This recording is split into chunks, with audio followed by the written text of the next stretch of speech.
defuse the war emergency for the first time in America. This is Jim, and Receiving this message. We are Ken Jennings and John Roderick. We speak to you from our present, which we can only assume is your distant past, the turbulent time that was the early 21st century. Fearing the great cataclysm that will surely befall our civilization, we began this monumental reference of strange and obscure human knowledge. These recordings represent our attempt to compile and preserve wonders and esoterica that would otherwise be lost. So whether you're listening from an advanced civilization or have just reinvented the technology to decrypt our transmissions, this is our legacy to you. This is our time capsule. This is the Omnibus.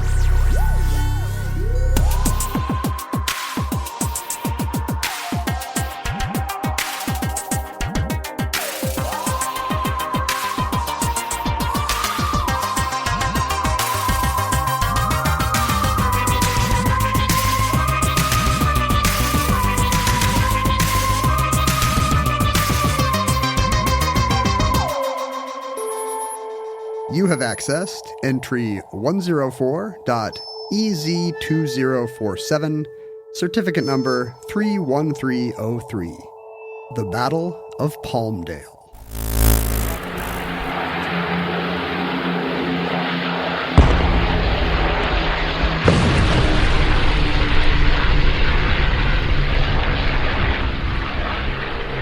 You're a fan of war movies, I'm assuming? I don't have a weekly podcast where I watch flying leathernecks with a bunch of middle-aged guys. So in this room, I'm the least into war movies. Right. But I do enjoy a good war movie. I should say that my war movie podcast, Friendly Fire, does not feature a bunch of middle-aged guys. I am the middle-aged guy, and then there's a younger... They are youthful compared to us. Yeah, there's like a Generation Y guy, and then there's a Millennium is the youngest guy, a 30-year-old. We need somebody in there to comment on every war movie that it's problematic. You don't have a baby boomer. No, there's no baby boomer. And in fact, one of the guy's wives, one of the other guys... His wife is a baby boomer. No, she said at one point, "Aren't you the baby boomer?" Further infuriating me because of Generation X erasure. Because you're 5 years away from being a boomer. And to you, that's a huge gulf. No, I'm 10 years away from being a boomer. There's no... When does the baby boom end? We've talked about this before. Yeah, the last possible case you could make, I think, is 1960. If you were born in 1961, how can you possibly be a baby boomer? Okay. You know what I mean? I mean, John Flansburgh from They Might Be Giants was born in 1960, and he's not a baby boomer. For the love of... I mean, Obama. I like how that's your benchmark. Obama's not a baby boomer. He was born in 60 or 61. He's not a boomer. Come on. We have a lot of baby boomer listeners, and I don't mean to disparage them any more than I normally do. The U.S. Census Bureau has the baby going to 64. That's wrong. You're only 5 years off. That's so wrong. I mean, Who are you to challenge the U.S. Census Bureau on the basis of John Flansburgh's birthday? Me. Though, I mean, a baby boomer, I think the year 1968 is crucial to baby boomer culture. 1968 is when the boomer generation had its the big celebration, the coming out party. Assassinations are the big coming out party for the boomers? No, the summer of love, okay. If you're Vietnam, the whole kit and caboodle. If you were born in 64, you're 4 years old. And really enjoying it. You're not. Dad's trying to switch you over from Star Trek to watch the news, and you're like, no! If you're born in 64, the definitive moment for you, right, is going to be like the late 70s disco punk schism. You're going to be, 16 years old in 1980. Well, guess what? I will be the baby boomer who comes on Friendly Fire and, talks about Hellcats of the Navy or whatever. That'll be my thing. You're going to be the boomer? Yeah. You're less of a boomer than me. But I'll do a hilarious kind of John Mulaney old person character. I think that a lot of what defines the baby boomer generation is the first, what I think of as the first half of the Cold War. Right, we've talked a lot about how Generation X, and I've maybe not on the show, but we've talked offline about how Generation X is kind of defined by the Cold War anxiety. Yes. I think we talk about this on about every omnibus, so we've covered this. But we've talked about the day after more than the people who made the day after. That's true. That's true. More than the newspapers talked about it at the time. Well, we've probably thought about it more than they did. They moved on to something else, and we were still bedwetting. Still, that's right. Still eyeing the cans of Spam in our parents' larder, going like, "Please don't ever make me eat that Spam." That's exactly right. But our Cold War was a late 70s, 80s Cold War. There was not a Vietnam era. But there was a 50s, 60s Cold War that was just as I think paranoid and also maybe even more. The expectation was that there was an inevitability to it. That's the hipster Cold War. They were into the Cold War before it was cool. That's right. They had all the great film strips and little animated shorts of people trying to duck and cover. We didn't have cute turtles. Well, we did. We just had to watch theirs, right? And that's the terrible thing about Generation X, and why we're so mistaken for boomers is that we had their terrible culture that. It was in reruns. The most upsetting scene in The Day After, to my mind, is where Tucker the turtle, you see him ducking and covering, and then he just dies instead. There's a little animated interlude where the turtle is just killed immediately. Well, I love the Cold War. It was who doesn't? It was the time that it was a very formative time for me. I had every one of those aircraft identification books where they would give little silhouettes of different airplane profiles so that and the idea being that you would be a spotter for the Air Force or civilian spotter that was like, I saw 2 F-89 Grumman Hellcats. Well, you were in Alaska. You'd see them coming over the dew line or whatever, right? Right. You could be our first eyes on the scene. Right. Did you ever save the nation? I didn't. The F-89 wasn't a Hellcat, by the way. But no, I was in the Civil Air Patrol, however. And as a preteen even, and as a teen, certainly was a cadet in the Civil Air Patrol with the idea that the Civil Air Patrol, and I intend very much to do an episode of Omnibus on the Civil Air Patrol exclusively. But it was a civilian auxiliary of the Air Force, still is, and it does a lot of stuff that the Air Force kind of doesn't have time to do. Like shadowy stuff? Like no, a lot of... Are you killing people? A lot of search and rescue stuff, right? I mean, every time a little airplane goes down, somebody calls the Air Force, and they're like, look, man, we're busy... They've got a number. We've got other some stuff. Old guy in a hangar. Yeah, so they call the Civil Air Patrol, and the Civil Air Patrol does that. They wake up an old guy in a hangar. But during that's right, a guy with a greasy, like an oil-stained baseball cap with the brim turned He's up. like Indiana Jones's mechanic. Wipes his hand off on a wrench and fires up the biplane. I think it's funny that you and I kind of feel like we're the same age, but you were a member of the Civilian Air Patrol, and I was a member of, the Star Wars fan club. Right. There's a vast gulf. And I think I did. I mean, remembering, we believed that during an armed conflict with the Soviet Union, I would be pressed into service, perhaps in the capacity of just being in charge of my junior high.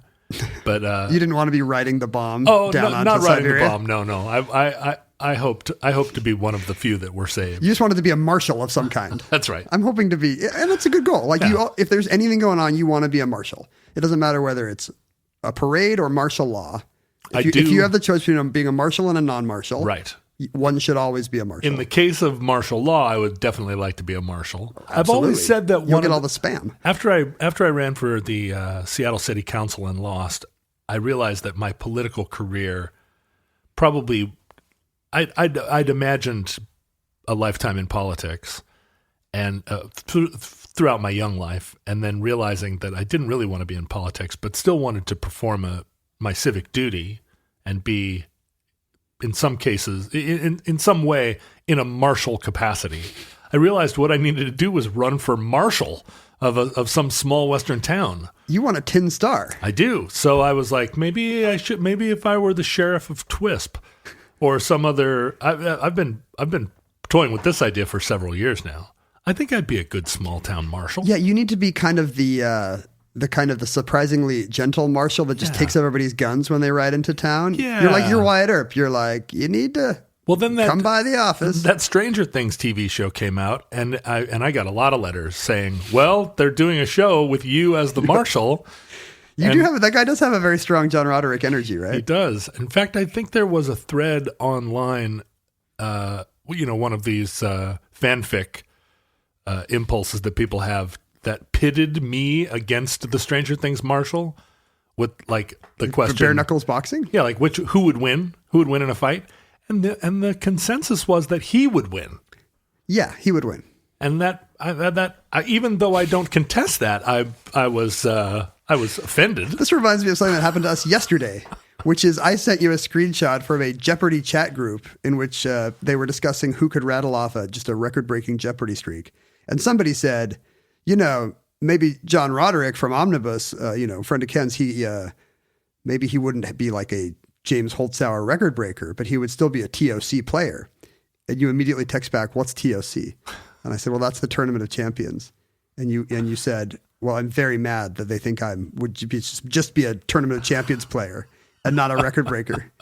You were so angry that your name had been mooted for something you may even not be eligible for. And somebody just said, he might be top 10, but... And that's the same with Stranger Things. Yeah, you want to beat up all those characters. I agree that I could not probably become one of the great Jeopardy champions of all time, but I'm mad that the people on the internet think so. How dare they say so? That seems impolite. You and the Stranger Things marshal should just join forces. I think why are you enemies? You guys should be beating up Matthew Modine. It's true. We should be working together. He's thicker than I am. I think he's broader across the beam. And that's what people are betting on. Yeah, that's why people see him. But I'm not sure. And I think he may be tall also. I bet he's tall.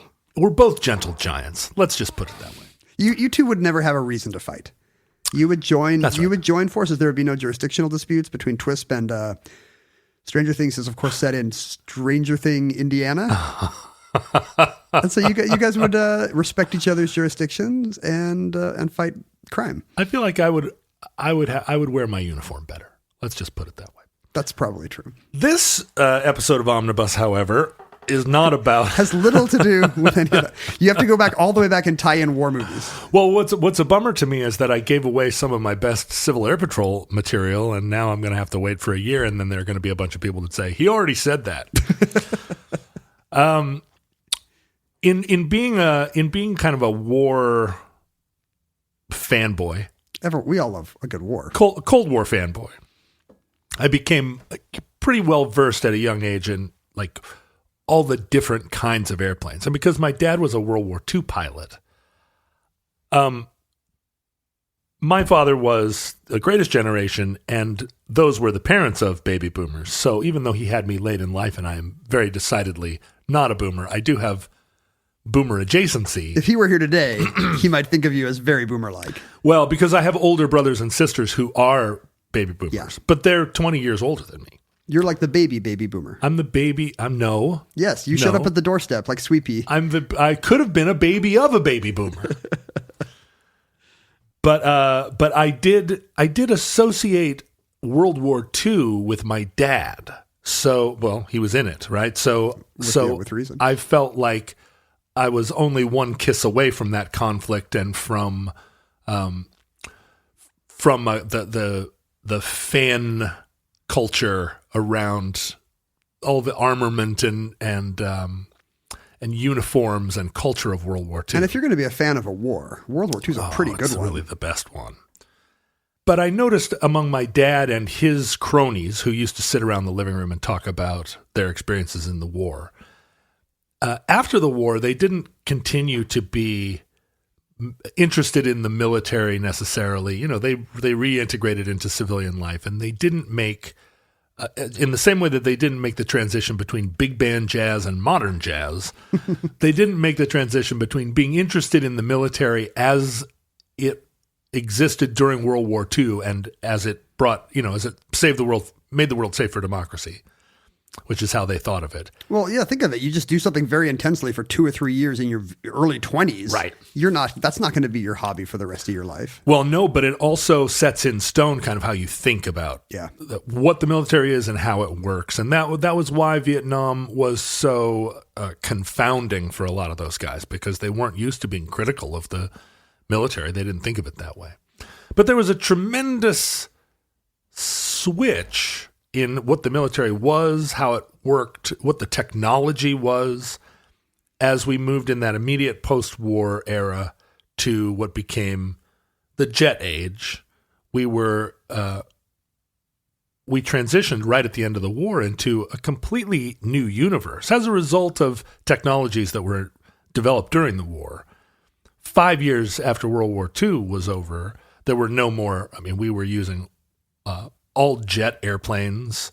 There was the threat of intercontinental ballistic missiles. Sure, there's nukes. We were working on their nuclear warheads. We were working on satellites. Things were being launched into space. It was a universe apart, and the threats were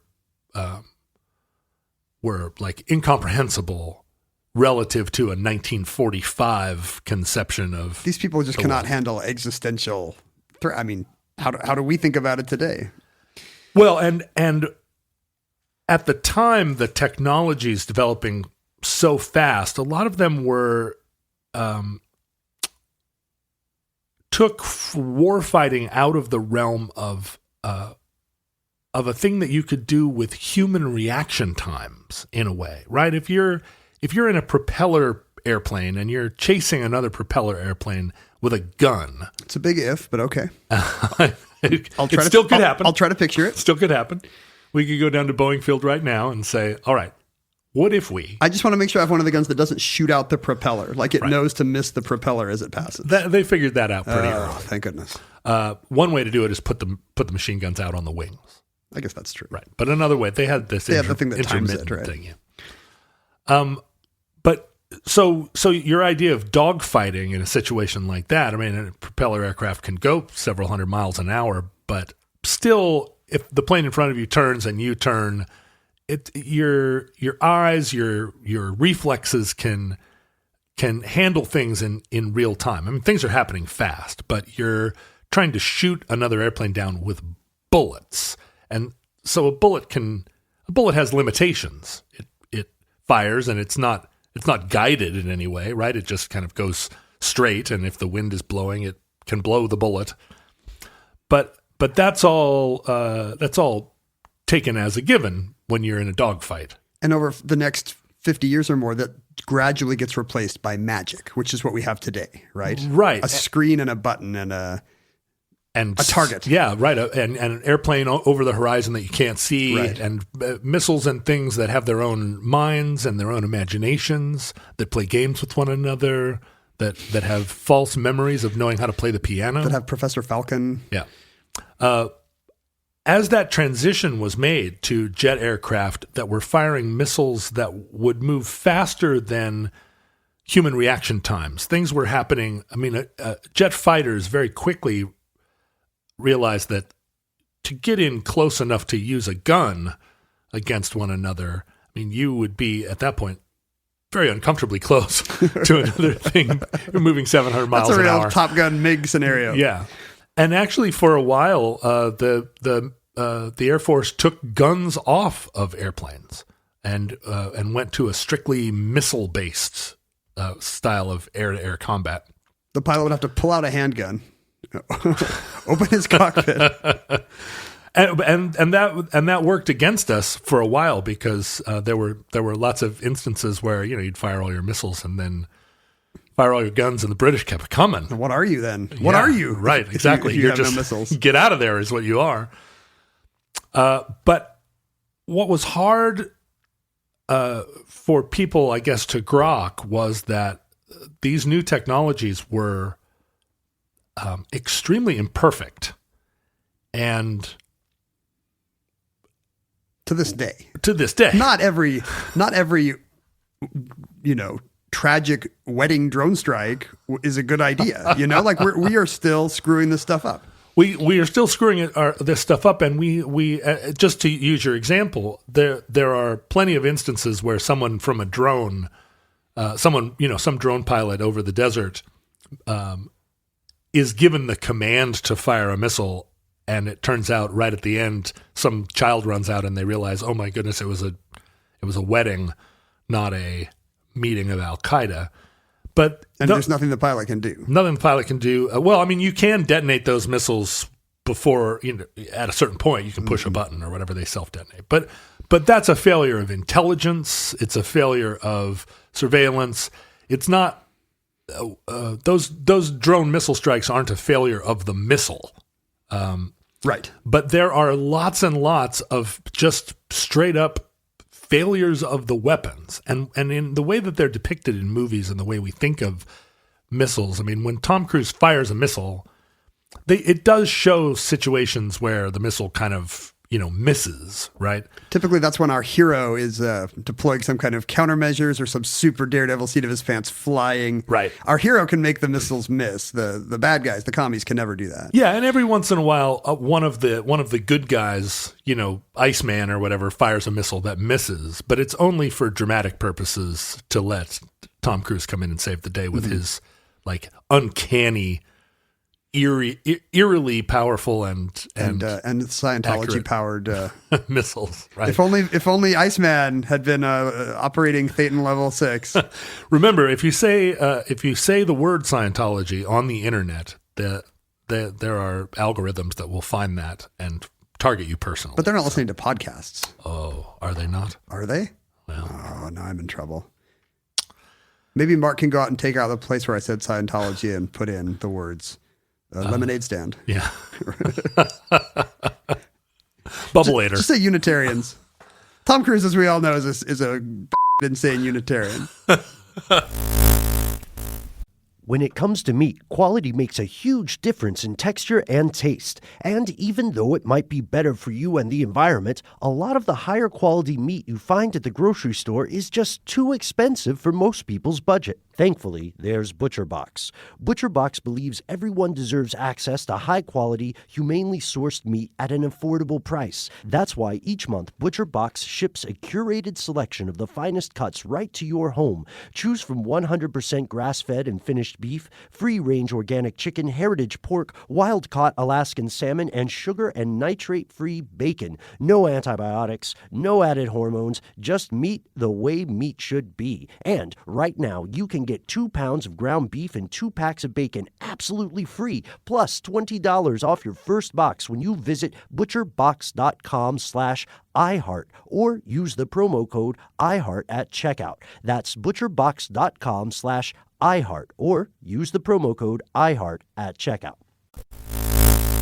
In the early days of developing this technology, like the first rockets that were fired from airplanes were unguided. They were basically rocket-powered bullets. Line of sight thing, you point and shoot.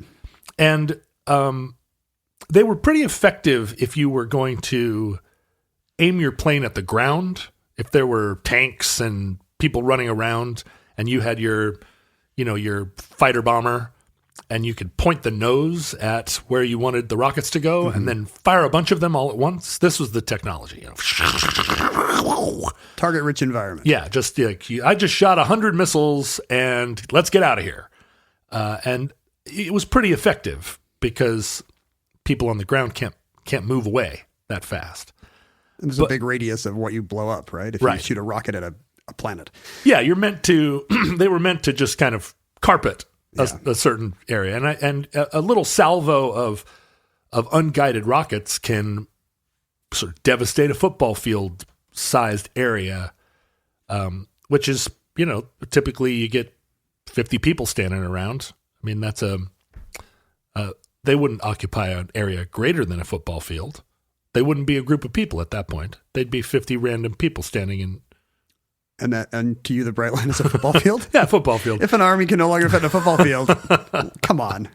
But as an air-to-air weapon, an unguided rocket is extremely ineffective because the other person, as you as you described earlier, the bad guy, let's say the commie, they can turn their aircraft. They're probably moving too. Yes. If they're not moving, how are they even up there?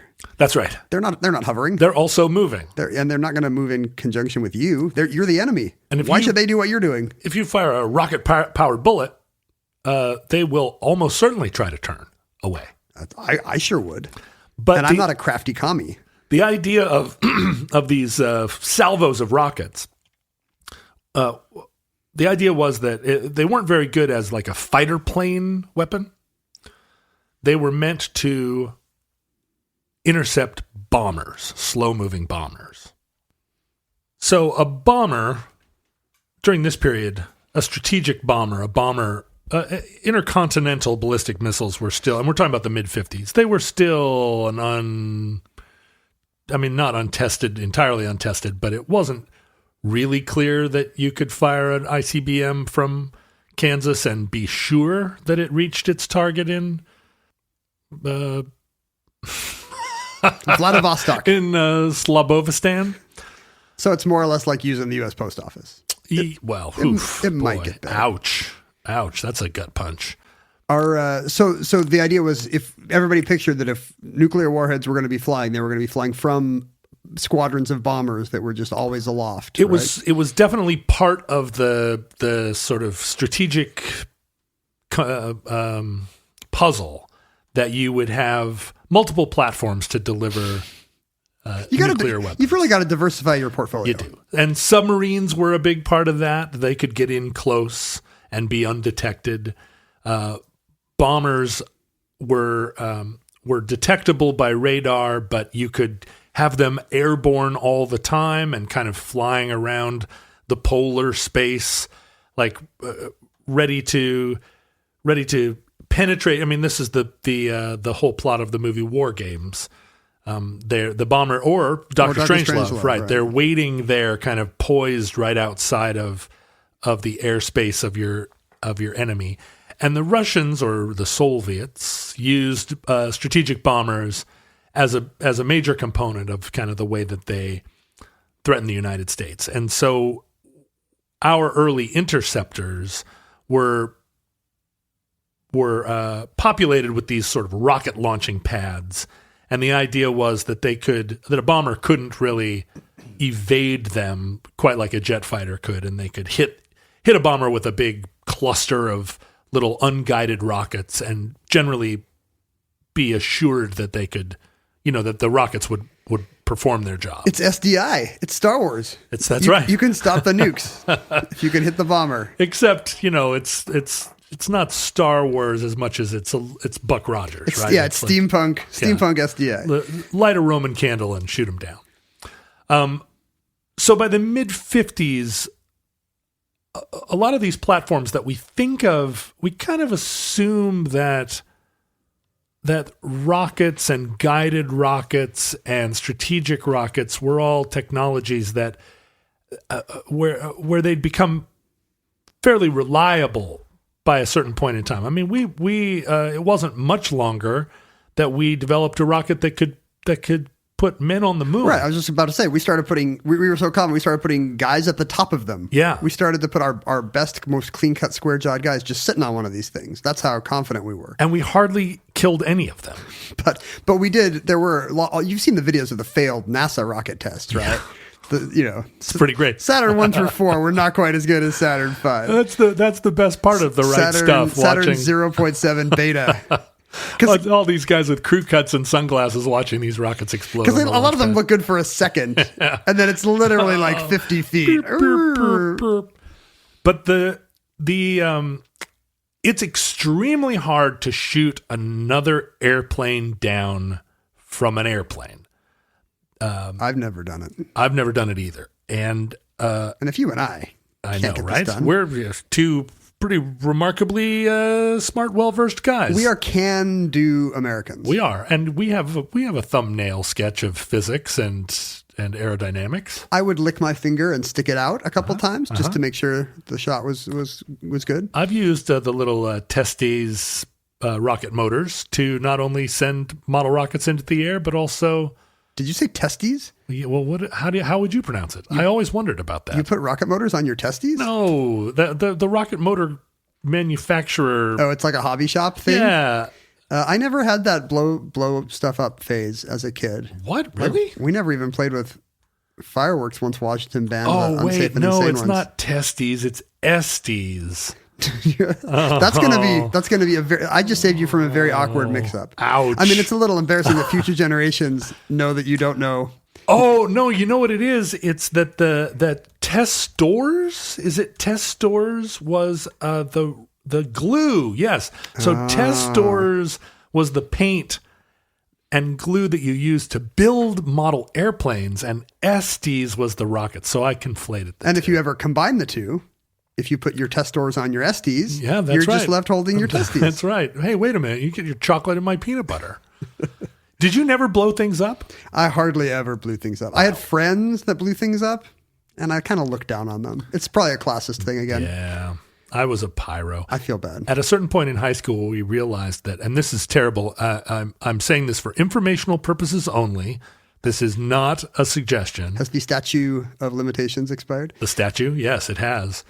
No. I'm not admitting any crimes, but we started to try and we were fascinated by pipe bombs. We wanted to perfect pipe bombs. I like how you can say I'm a mad bomber, but if you say you're fascinated with it, No. You're a man of science. Go we were on. fascinated by it. Share your scientific fascination with the pipe bomb. And we realized that you could use the little solar igniters that we used in model rocketry. We could use those as basically the blasting caps that would set off black powder-based pipe bombs. So my fascination in model rocketry continued all the way into high school, although we were using it for very different applications.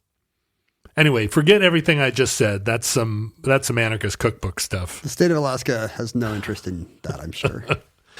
Anyway, I certainly, as a Air Force fanboy, have always imagined that all this technology, air-to-air weapons, were more reliable than they actually were, and like sort of famously, the most there are two air-to-air missile types air-to-air missiles that were used universally in American jet fighter combat, and we sold these missiles to our arms partners around the world. There was the Sidewinder missile, which was a short-range air-to-air combat missile that was a heat seeker. So the Sidewinder would get the heat signature of the the jet engine exhaust of your enemy aircraft, and it would zoom in on the exhaust. Let's say no aiming necessary. It just had a little. It'll change in flight to follow the. Yeah, it'll just follow the hottest point, but only really good for very short ranges. You could fire a Sidewinder and it would just sidewind right off into hence the name ineffectuality if you didn't get that airplane pretty fast. And then the companion to the Sidewinder was the AIM-7 Sparrow, which was... Sparrow's a terrible name for a missile. Well, and the AIM-7 Sparrow was arguably a terrible missile. Well, is that why they chose it? Like this missile is... I don't think so. This missile can do no harm to anyone. What's a nice harmless animal? Right, like a Sidewinder, that's a nickname for a rattlesnake. Sure, that's a snake that can bite you. But a Sparrow... Yeah, sparrows, you're delighted, but they're ineffectual. You don't even notice them. And a Sparrow missile could go further. It was a medium range missile, but it was radar targeted, and it required that the pilot of the airplane continue to point his airplane at the enemy airplane, keeping his radar locked, and then his radar was communicating with the Sparrow, and the Sparrow would follow the radar lock to its target. But that's not something that a pilot can continue to do in the midst of a real hot air-to-air combat situation. And I think the statistics on how accurate Sparrows were, I mean, what their actual sort of kill ratio was. It's equivalent to real sparrows. Like pretty bad, right? It would, I mean, better than like rubber bands, but like not quite as good as just accident. I think more enemy pilots just crashed because they didn't get their landing gear down in time than were killed by sparrows.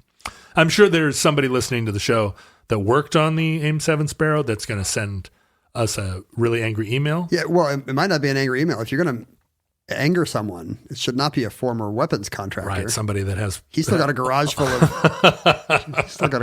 of shady stuff. He's going to send us a letter written in chalk on the side of an AIM-7 Sparrow. Just send your letters to Ken Jennings at howstuffworks.com. So the Sidewinder works. The Sparrow doesn't. Well, yeah, I mean, all missiles are unreliable to a certain extent. I mean, the Sidewinder works for what it does. Do you have a particular example of the unreliability of any of these missiles, John? Just the statistics of how many were fired in combat versus how many actually brought down planes. Pretty, if that was your success rate in parenting, your kids would have been taken away. Also, you never think about the price of the missile. They're expensive too. Like when my kid throws away her retainer, the first thing I think is, oh my gosh, how much was that retainer? Well, I think you do as a fighter pilot think of the cost of using a missile because you're not carrying that many of them. And so if you use one, it's an opportunity cost. I'm a taxpayer. I don't care about that guy. I just want to hear, wait, $60 million for that missile that you just accidentally fired? Well, in fact, during this period, there was another kind of missile used in air-to-air combat, which was called the Air-2 Genie. And the Genie, here, you're going to love this. It's like a kitchen cleaning technology. Genie doesn't seem like a name for a weapon. Well, the Genie was a nuclear-tipped air-to-air missile. The idea being that it was so hard to hit other airplanes that if you just put a nuke on the tip and fired it at a group of airplanes, you'll probably get them. You'll get them.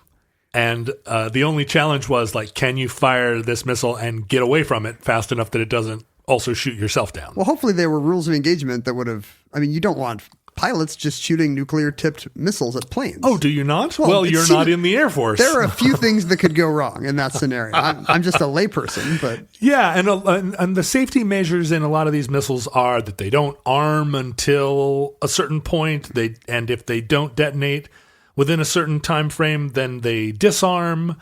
But all of those things are not 100% reliable technologies. The Genie was in use in the Air Force for a lot longer than you would think, given... Well, the fact that I never heard about this means it probably didn't get fired much. At one point, well, no, it was only ever fired, I think, one time. We never actually irradiated Turkey or Siberia. But during the testing of the Genie, there was a group of Air Force officers who volunteered to go stand out on the firing range and take their hats off and have this Genie fired over their heads at 20,000 feet and detonate to demonstrate that the nuclear explosion would not hurt people on the ground. Even if they weren't wearing a fedora. Even when they take their little Air Force, like volley hat off. They weren't even wearing, even the Jewish officers took off their yarmulkes. Oh, there were no Jewish officers. Probably not in the Air Force. They're all born again Christians. And they did this. These officers stood out there and a nuke went off over their heads and they measured to the rads and there was no measurable damage. That's not a test I would have. I don't have that much confidence. Is that true in general of like atmospheric nuclear detonations? Fallout doesn't get to the ground? I wouldn't bank on that. I think depending on the size, and these air-to-air missiles had 1 kiloton loads or something. They weren't like they weren't like Tsar bombas or anything. Costco-sized nukes. Yeah. But the process of testing these missiles, of course, is complicated because even though Air Force officers are willing to stand out and have nukes blown up over their heads, they're not willing to get in an airplane and fly while their friend actually tries to shoot them down with an air-to-air missile. And I think for obvious reasons, because they would die. And so drones were used by both the Air Force and the Navy as platforms to try and test the efficacy of this kind of stuff. And we've always used drones, but drones not as not like we use them now, which are piloted, basically piloted jets. It's just the pilot is sitting somewhere else. Drones were obsolete aircraft that were fitted with kind of remote control, almost like a model airplane. So there was some kid with a little joystick There somewhere? Was somebody, a pilot that had a radio They didn't transmitter. just go in a straight line. It's not like Skeet. No. Right. Pew! Look, wind them up, set them free. And so during this early era of missile testing, ground-to-air missiles and air-to-air missiles, the Navy and the Air Force used old World War II surplus aircraft because at the end of World War II, right, we'd manufactured so many battleships and so many airplanes and tanks, and what were we supposed to do with all that stuff? We should have rented some of it, it turns out. I mean, one of the tragedies of that post-war era is that all that stuff was just destroyed en masse, so much so that now there are only a handful of extant examples of some of the the great airplanes and ships of all of human time, right? I mean, I have to say that's not a problem I've noticed. I feel like I've had to go to many old aircraft museums, air shows in my life, and it seems like there's plenty of them. Like they're all painted with some kind of snarling animal face on the nose, or a swimsuit lady. Even ones that never had that at the time. Yeah, I mean, I was painting that. I think I was asked to leave. A lot of the that's right. It was just a regular airplane, and you were there with I'm just painting naked women on everything in this museum, and they don't. The volunteers don't like that. You had your little test stores paint kit. You can outrun a lot of those guys, though. It turns out. Well, a lot of those airplanes were reserve uniforms. Were ones that never left the United States, or ones that were manufactured after the war ended. You know what? Like airplanes and boats that were in the Philippines were often just sort of burned or buried where they stood. Well, the PT boat made famous by John F. Kennedy, most of those boats were beached and set on fire at the end of the war. There are hardly any that remain. But one of the things that the Air Force did was keep a selection of those airplanes to wind them up and set them loose and shoot them down. And one of the ones that they used for this task was, and I kind of gave this away earlier in the episode, was the Grumman F-6F, which was a extremely successful Navy airplane during the war. It was a carrier-based plane that did a lot of shooting down of Japanese Zeros, and at the end of the war, we had a bunch of them, and some of them were used in this drone program to provide targets for this kind of testing. And in the mid-50s, this was the Hellcat, the F-6F. Hellcats of the Navy. The Hellcats of the Navy. This is the movie I want us to do on our new war podcast where we do unpopular war movies. Yeah, where I talk... Unfriendly Fire. I talk about them and you go, huh? Have you always wanted to learn to play an instrument? Maybe you've even tried at some point, but gave up because you felt lessons were too expensive or that you just didn't have the time. Thankfully, there's Musician. Musician is the fun, easy, and affordable way to learn guitar, piano, bass, ukulele, and even singing. Just download the app to your desktop, tablet, or phone and start playing. Musician gives you 24/7 access to a vast catalog of video lessons from professionally trained educators, as well as thousands of exercises and songs across dozens of music genres, all tailored to your goals. And with Musician's award-winning technology that listens to you play, you'll get real-time feedback on timing and accuracy so you can actually see yourself improving as you learn. Start your extended 14-day free trial of Musician's Premium Plus package at musician.com/ musician.com/start. That's unlimited access to thousands of lessons, exercises, and songs on as many instruments as you want for 2 whole weeks. Just go to musician.com/start. That's YOUSICIAN.com/start. In 1956, in California, there were a lot of old military bases that were still being used for these purposes, fighting the Russians by proxy From California. And on that's right. And on August 16th of 1956, there was an event that has gone down in history, popularly known as the Battle of Palmdale. And it didn't go down in history, is the interesting thing. It is not popularly known as the Battle of Palmdale. It was largely forgotten and only rediscovered and resurrected as a focal point of interest in the 2000s. I had never heard of it before today. Spoilers. So let me sketch out what happened on that fateful day. The Navy launched an F-6F as a drone out over the Pacific Ocean to use as a target for some missile tests. Other planes are supposed to come, or are they surface to air? My sense is on that day that it was a surface to air test, and the Navy was going to fly this out into a gun range that was over the Pacific Ocean. So there was a military base called Point Magoo, which is kind of but not, it's Magoo, it's Magu, not like the blind. It's not like Mr. Because that's not a good name for a marksmanship exercise. Operation Magoo, sir, is on the clock. And Point Magoo is kind of in Ventura County, north of Los Angeles and south of Santa Barbara. Uh-huh. It was the airport. Point Magoo was the airport that was closest to Ronald Reagan's Santa Barbara ranch. So it was the one, if anyone's heard of it. Air Force One still. Yeah, Air Force One would take him there and if he was going to his ranch to like cut down his neighbor's trees or whatever it was that he did up there in Santa Barbara. But Point Magoo for a lot of the second half of the 20th century was used as a Navy gun range, and they had land upland that they could use to test missiles where the missiles wouldn't presumably like hurt anybody, and it also went out to the sea.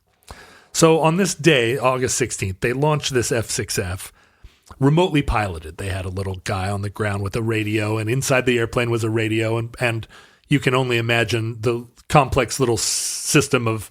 I'm imagining a robot. There's a robot sitting in the cockpit, and the remote control actually works the robot, so he pulls the stick. I think it was some wires and some broomsticks, maybe. Exactly. It's the thing that Ferris Bueller uses to seem like he's snoring in bed. Exactly what it was, gotcha. Right? Pulleys and a series of tubes.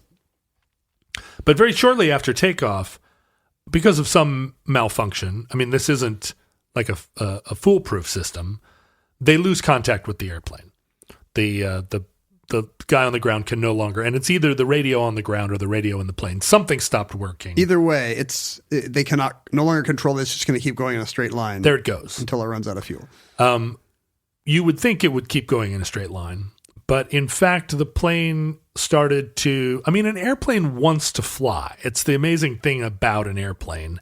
Once it's in the air, a lot of times they advise you if an airplane kind of goes out of control, one of the first things you try is just take your hands and feet off of the controls, and the airplane will naturally stabilize unless it's in some situation like a flat spin or, I mean, an airplane can go out of control where it won't recover. Mm-hmm.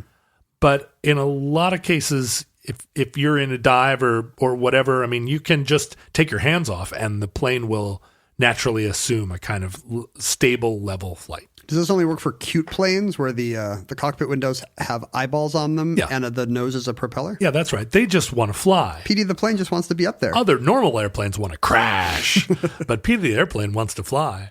There was a famous episode in the late 60s called the Cornfield Bomber where an F-106 jet went out of control, so out of control that the pilot ejected and in the process, the force of the ejection seat and the change in the weight and dynamics of the airplane. Sure, equal and opposite reaction. And all the that. flight, the plane itself recovered from the flat spin and began to just fly on its own. The pilot then, sitting underneath his parachute, like some of his fellow pilots, like radioed him, like, you better get back in it. It's flying now. It's the equivalent of getting out of the car to check your mail and watching it start to roll down the driveway. You're like, no. You can imagine this guy's embarrassment, like, oh, you couldn't control the airplane. Well, good thing you got out of it. And this plane continued to fly and basically landed really just belly up landing in a cornfield. Planes don't just want to fly; they also want to eat corn. Well, this plane landed in the dirt with its motor still running and just sat there with the jet engine on, kind of slowly inching its way across a cornfield. And the plane was mostly undamaged. They fixed it and it flew. Wow. Continued to fly. One of the only examples I think of that. But so this F6F, which was painted bright red and yellow and was meant, to be visible as a target, continued to fly, but it went into a kind of slow banking turn. Oh.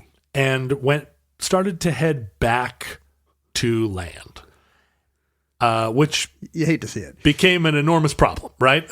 It was unbeknownst to all the people for whom it was actually a problem. It was starting to become a problem. This is now flying over LA for 3 guys in a tower somewhere. And so some jets were scrambled from an Air Force base, nearby Air Force base, who were Air Force pilots, and they were sent to shoot this airplane down. And there's a lot of competition between Air Force pilots and Navy pilots, and I'm sure that there was quite a bit of a good-natured ribbing, the Navy can't control their old airplane, let's send the Air Force up to get it. We're speaking to a future audience for whom that rivalry is probably long dead, so you can finally say, and with no fear of reprisals, who actually has the superior pilots. Which I prefer. Yeah, in your opinion. Well, if you look at the number of astronauts that were Navy pilots versus astronauts that were Air Force pilots, there was a preponderance of Navy pilots within the early astronaut corps. But the Air Force was a new branch of the service. There was no Air Force prior to the end of World War II. It was the Army Air Corps up until that point. And so Air Force was new, and also Air Force was strategic bomber focused. The skill fighters were mostly Navy? Were Navy and Marine pilots. Air Force pilots then quickly became the great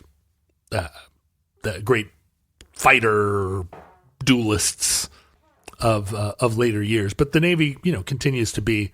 Top Gun is about Navy pilots. I've seen the Blue Angels. They're very good at making a little lozenge shape, right? Which then maybe turns into some kind of a star shape. Those are also Navy pilots. The Thunderbirds, the Thunderbirds are the Air Force, good. And you would assume that the Air Force would really pour money into the Thunderbirds, but they don't. Do you know why? Because everyone just assumes the Blue Angels are Air Force.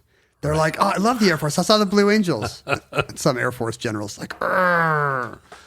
Well, so the Air Force sent up some F-89s, which were a jet-powered interceptor, but they didn't have any guided air-to-air missiles. All they had were these rocket pods under their aircraft, which were, as we've discussed, unguided rockets. And they had each plane had 104 rockets in these big circular pods that they could fire, but the way they worked was they fired in clusters. And so the Air Force got up and started first they had to find this relatively slow-moving, auto-piloted plane just sort of flying on its own wherewithal. And then they had to shoot it down. Well, the challenge was, as you're coming up behind an airplane, it presents a pretty small target, and also this plane was in a constant turn. So to shoot it down from behind, as soon as you shot your unguided bullets, rocket bullets, the plane in front of you would just turn go in a different direction. Away. So they adopted the tactic that they were going to come sideways at it and shoot their rockets sort of broadside. Yeah, try and lean it in the Navy. And broadside it and shoot it down. And so the pilots, one of whom was named Einstein, Lieutenant Einstein, one of whom was Lieutenant Hurleman. Can you imagine all his subordinates just being like, "Hey, nice shot, Einstein"? Yeah, exactly. And he'd be like, "Hey." The rest of his life, he had to live this down. They fired their rockets in what was called the ripple effect, clusters of 42 rockets, and then 32 rockets in the second cluster, and then 70 rockets at the end. Like, I have not been keeping track, but that's well over 100 rockets. that's 104 rockets, right? Or no, that's quite a bit more rockets. Well, let's see. How did they do that? 42, 32, and... Oh, no, I'm sorry. Not 70. 42, 30, and 30. Gotcha. So it's just over 100 rockets. Just over 100 rockets. So Lieutenant Einstein fires his whole complement of rockets at this drone and misses. At one point, I think some of the rockets bounced off the... So it's more of an equipment failure than a pilot. Well, no, I mean, failure? I think it was they didn't hit it directly and bounce off. They like skimmed off the wing or like just sort of grazed the bottom and were sent cattywampus. Like in Star Wars, I just impacted on the surface. Red leader.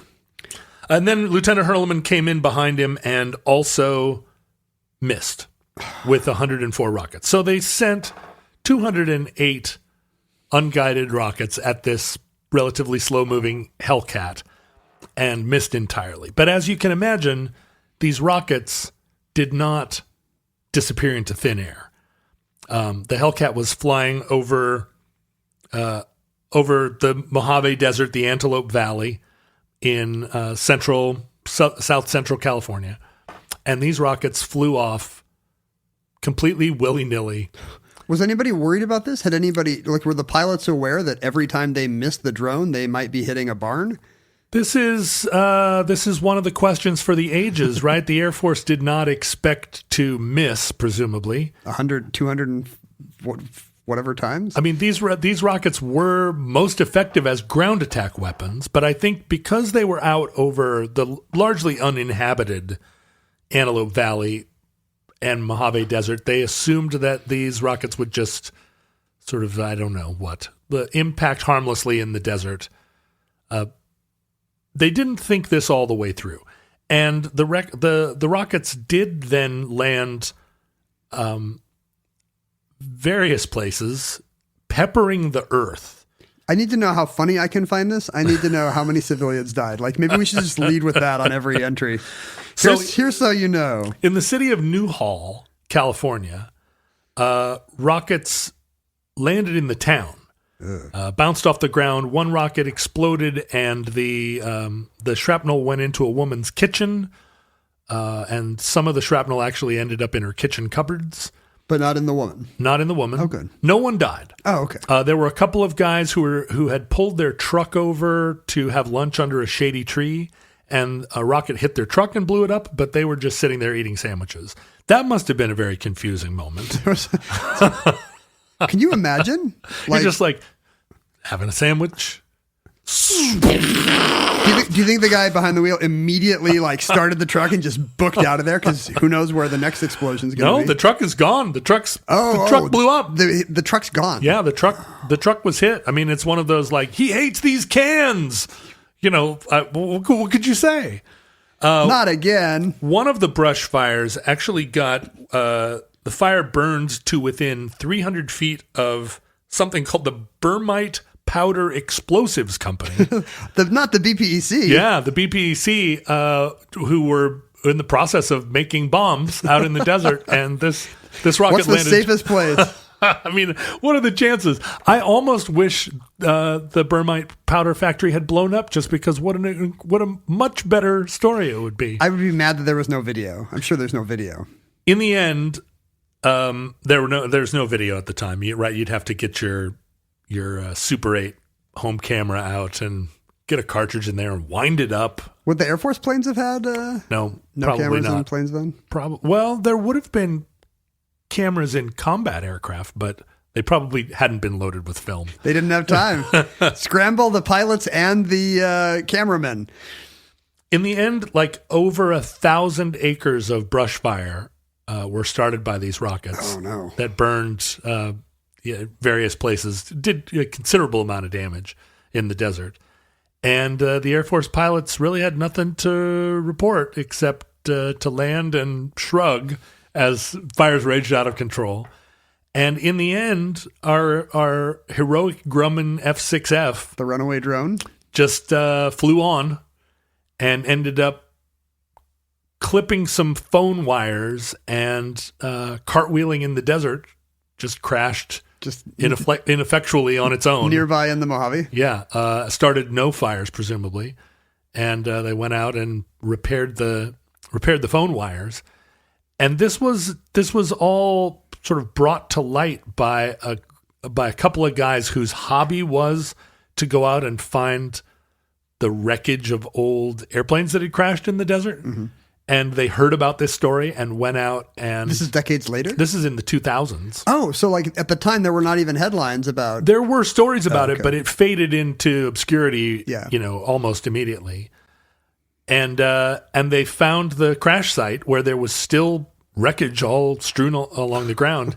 And they could look up and see in the phone wires that the electrical wires that they were still... The splices were still visible where the plane had cut through the wires and then it had been repaired by the lineman. It seems like what we learn here is that when things are spiraling out of control, you should really just sit tight. Sure. You should not try to help. Leave it alone. Just don't do anything. Like the plane's probably just going to... You're just going to make things worse. Yeah, the plane wants to fly. And that concludes the Battle of Palmdale. Entry 104.EZ2047. Certificate number 31303 in the omnibus. Futurelings, we hope that the plague of social media, so prevalent in our time, has missed your century completely. You probably don't even have whatever appendages you would need to type status updates into Twittergram or whatever you have. But John and I were so devoted to the lofty principles of the Omnibus Project that we made sure that updates were frequently posted at Omnibus Project on every social media network we could think of.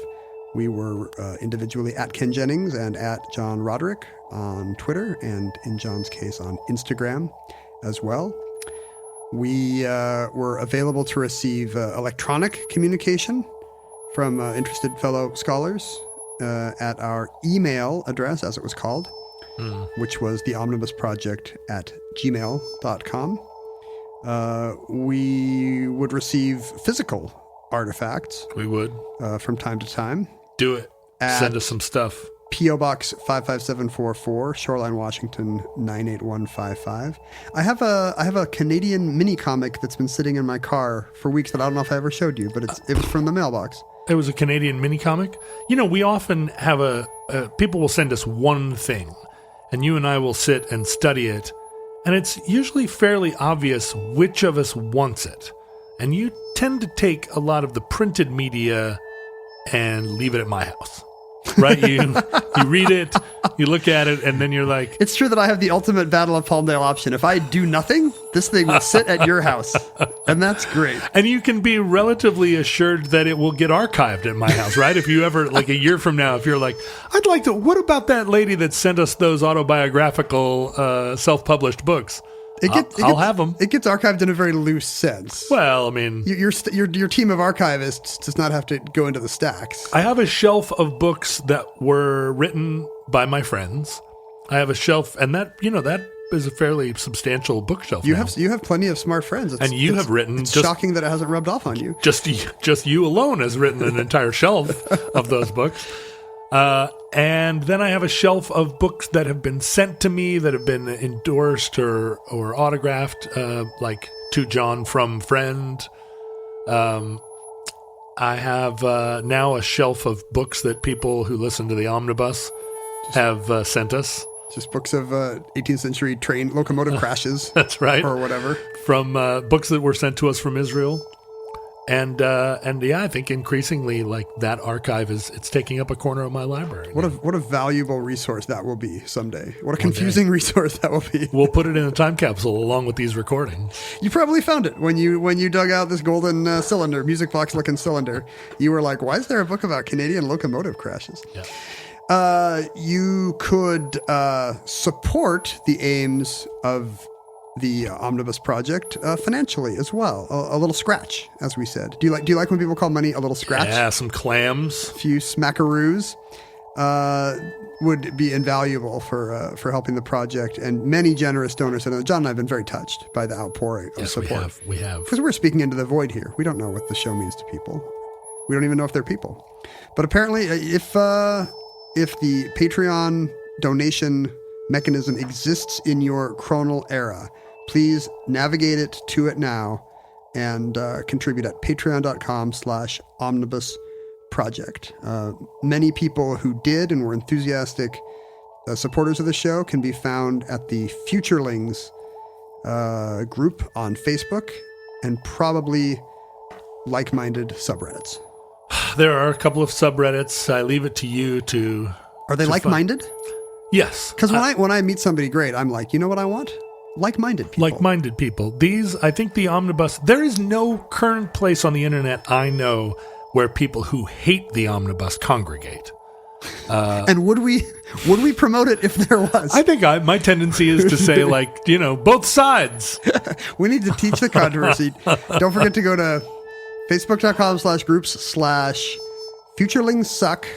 I guess whatever URL I say, somebody is going to start it. Anti-futurelings. There are definitely futurelings who go on the site to add addenda and often criticize one or the other of us. My favorite was the post the other day that said that they preferred one of your episodes to one of mine. And I was, again, rightfully chuffed. Offended, not chuffed. That's the opposite. Chuffed is the opposite. Chuffed is pleased. Yeah, you replied, no, it wasn't. I said disagreed.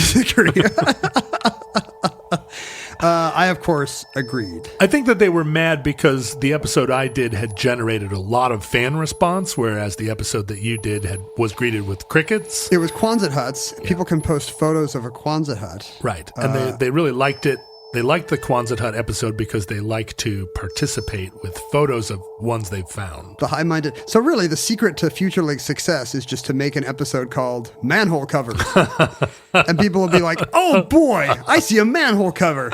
I'm going to show the boys. Your episode was on some esoteric math. Which one was the one that they compared? Yeah, it was on the Schwarzschild radius of a black hole. No, it was about droodles. Oh, droodles. They liked it. A barely corporeal thing that has not existed in physical form for 70 years. Right. Much harder to photograph. I'm going to just do vampires and yetis and Marlowe from now on. Things you can't take photographs of. Do not take photographs of Marlowe. Futurelings, from our vantage point in your distant past, we have no idea how long our civilization survived or whether or not the books and pamphlets we put into the omnibus capsule are still readable. Maybe they've decomposed. They certainly have some foxing. They have foxing. I knew you were going to say it. You got ahead of me. You were like, I saw the F forming in your lips. What about what's it called when they make the little wormholes? Did you know that bookworms will literally go through pages and you can actually figure out which books pages are from? They often do this in case of manuscript theft by following the tracks that the little worm has made vertically through the pages of the book. Really? So if somebody has taken pages out or they've become unbound. People that have swiped maps or other illuminations from university libraries, you can actually prove which place it came from because of the wormholes.